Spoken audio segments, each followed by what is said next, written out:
కడప జిల్లా రాజంపేట నియోజకవర్గంలోని సుండిపల్లి బస్టాండ్ కూడలిలో ఎస్ఐ భక్తవత్సలం ఆధ్వర్యంలో పాదచారులు వాహనాలపై వెళ్లే ప్రయాణికులు మాస్కు లేకుండా తిరిగితే కఠిన చర్యలు తప్పవని అన్నారు. స్థానిక 4 రోడ్ల కూడలి వద్ద వాహనాలు తనిఖీ నిర్వహించారు. ఈ సందర్భంగా మాస్కులు లేని వారికి అపరాధ రుసుములు వేయడంతో పాటు మాస్కులు తప్పక ధరించాలని సూచించారు.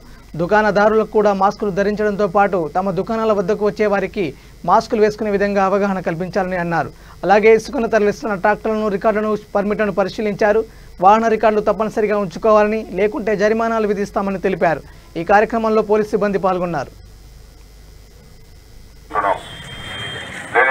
మేము మాస్క్ ధరించిన వారిపై చలానా వేసి ఫైన్ వేయబడుతుంది కాబట్టి